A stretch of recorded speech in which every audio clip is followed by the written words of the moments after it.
would your zodiac sign be in The Boys? Not based on the character's canon birthdays, but based on personality. Based on how you handle power, pressure, loyalty, and who you become when nothing is holding you back. Because in The Boys, power doesn't make you better. It reveals exactly who you are. So let's find out. Let's begin with Aquarius. Aquarius is the outsider archetype. Not the outsider who wants in, the outsider who has learned to survive by seeing the world differently. Aquarius often feels separate from social norms, yet still carries a powerful ethical or human core underneath that distance. So for Aquarius, I'm going with Kimiko. Kimiko is Aquarius because she exists outside of the normal social structure of the show, yet she is never emotionally vacant. She communicates differently, processes differently, and often seems detached from the world everyone else is navigating. But underneath that is fierce loyalty and real tenderness. Aquarius is often misunderstood as cold, when really it's a sign that filters emotion through a different system. Kimiko's bond with Frenchie, her struggle with what her violence means, and her outsider status all fit Aquarius beautifully. She feels like someone who was forced outside the collective and had to build her humanity on her own terms. That combination of alienation, independence, and unexpected emotional depth is very Aquarian. Pisces is empathy in a brutal world. It is emotional overwhelm, moral softness, imagination, guilt, and the inability to fully disconnect from human suffering. Pisces can be brave, but it rarely becomes hard without paying a psychic price. So for Pisces, I'm going with Hughie Campbell. Hughie is Pisces because his entire story begins with trauma that he actually feels. In a universe full of people numbing themselves, performing toughness, or weaponizing pain, Hughie stays emotionally porous. Robin's death doesn't just motivate him, it shatters his sense of reality. And from there, so much of his arc is about trying to act in a violent world without losing his conscience. Pisces' energy struggles with cruelty because it keeps feeling the human cost of everything. Hughie's guilt, tenderness, romantic idealism, and recurring moral conflict all support this match. Even when he tries to chase power or control, it never fully fits him, because Pisces is ultimately led by feeling, not domination. Hughie's emotional vulnerability is not a side note. It's his entire center. Aries is direct force, rage with a target. It acts first, commits hard, and rarely waits for emotional permission. Aries is not subtle. It is driven by instinct, mission, and the refusal to back down once it's locked in. So for Aries, I'm going with Billy Butcher. Butcher is Aries because he is pure forward motion fueled by anger and purpose. Once he decides what the enemy is, everything in him narrows around that objective. In the show, he builds his entire life around taking down Supes and Vought, and he is willing to burn relationships, morality, and even himself to get there. Aries is ruled by Mars, and Butcher is one of the most Mars-coded characters in the series. Combative, aggressive, impulsive, and relentlessly mission-oriented. He is also charismatic in that dangerous Aries way, where conviction becomes its own kind of gravity. The official character summaries emphasize that he is consumed by one mission in life, and that is exactly how Aries behaves when obsession and willpower fuse. Taurus is grounded strength. It is loyalty, routine, values, and the kind of calm that becomes unshakable when everyone else is spiraling. Taurus is not the loudest person in the room. It is the one holding the room together. So for Taurus, I'm going with Mother's Milk. is Taurus because he is the stabilizing force of the boys. He cares about structure, family, follow-through, and doing things in a way that still lets him live with himself. In a show packed with chaos addicts, is the one who keeps trying to pull things back to earth. Taurus energy is deeply value-based, and MM's frustration often comes from watching people violate the very principles that make survival possible: trust, consistency, and accountability. He is protective, practical, and emotionally solid until pushed too far. That's Taurus. Not passive, but rooted. And when Taurus finally does lose patience, it's because the line has been crossed too many times. Gemini is duality, performance, contradiction, and the pressure of having more than oneself alive at the same time. It is often the sign of split identity: the public version, the private version, and the conflict between the two. So for Gemini, I'm going with A-Train. A-Train is Gemini because he is constantly switching between personas. He is the brand, the celebrity, the fastest man in the world. But he is also the guilty, frightened, compromised human being underneath all that performance. His abuse of Compound V, the killing of Robin, his attempts to preserve his status, and later flashes of conscience all point to a deeply divided character. Gemini is not fake by nature. It is adaptive. But when that adaptation becomes survival-driven, the result can look exactly like A-Train. Someone moving so fast between selves that he barely knows which one is real anymore. His arc works because he is conflict in motion. Cancer is emotional protection. It is the sign that leads with heart, remembers everything, and becomes fiercest when something vulnerable needs defending.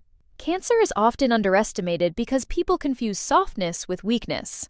So for Cancer, I'm going with Starlight. Starlight is Cancer because she never fully gives up her emotional core, even when the system around her is built to corrupt it. Annie begins the series with genuine belief, gets brutalized by the reality of Vought and the Seven, and still fights to preserve her conscience. That is Cancer's strength, the refusal to let a cruel environment strip away your inner values. She protects, nurtures, and resists in a deeply heart-led way. Even when she becomes more battle-hardened, she never becomes emotionally hollow. Her power is not just light in the literal sense, it's moral illumination. She exposes things, protects people, and keeps choosing care in a world that rewards numbness. Leo is identity, ego, performance, pride, and the hunger to be seen. At its best, Leo is bold and radiant. At its worst, Leo becomes fragile vanity, a collapsing self-image constantly begging for applause. So for Leo, I'm going with the Deep. The Deep is Leo because his whole existence revolves around validation and image management. He desperately wants status, admiration, and belonging, but he doesn't have the inner center to sustain any of it. So what you get is this almost tragic Leo shadow, performative confidence hiding insecurity, shame, and a desperate need to matter. He keeps trying to rebuild a version of himself that other people will finally respect. And that endless identity crisis is what makes him such a darkly funny Leo match. Leo rules selfhood, and the Deep is constantly losing and reinventing his. He is what happens when image becomes more important than integrity. Virgo is realism, pattern recognition, discernment, and the burden of seeing the flaws in the system clearly. Virgo often carries a specific kind of exhaustion, not because it's weak, but because it notices everything. So for Virgo, I'm going with Queen Maeve. Maeve is Virgo because she sees through the illusion almost from the start. She understands how Vought works, how Homelander works, how image and power distort everything, and that awareness sits heavily on her. Virgo is often the sign most painfully aware of what's broken, and Maeve embodies that through her disillusionment, her cynicism, and eventually her quiet moral courage.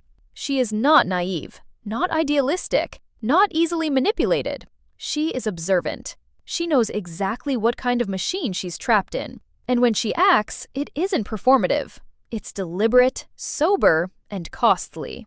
That's Virgo at a high level. Clear-eyed action after long observation. Libra is balance, image, legitimacy, and social power.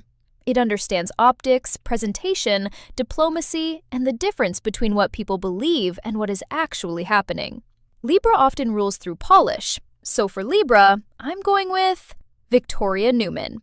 Neuman is Libra because she is the perfect example of controlled image concealing calculated force. Publicly, she presents herself as poised, intelligent, reform-minded, and reasonable. She understands how to wear legitimacy. But underneath that is someone managing power with precision and secrecy. Libra is not always harmless harmony.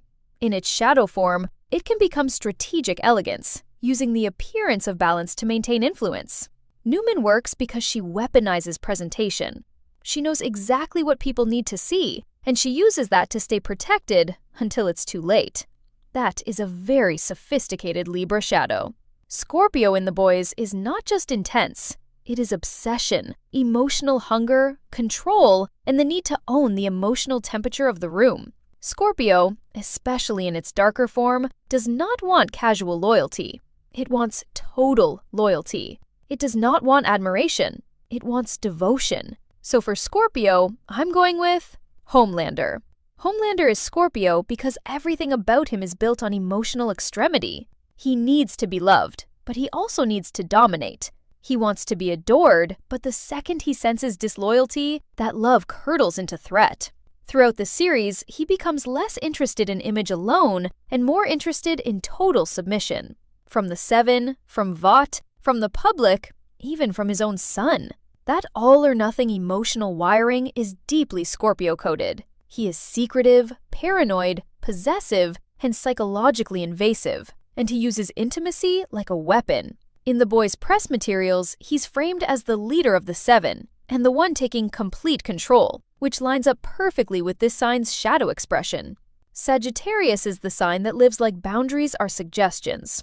It's blunt, freedom-driven, anti-control, and often so convinced of its own honesty that it doesn't even realize how destructive it can be.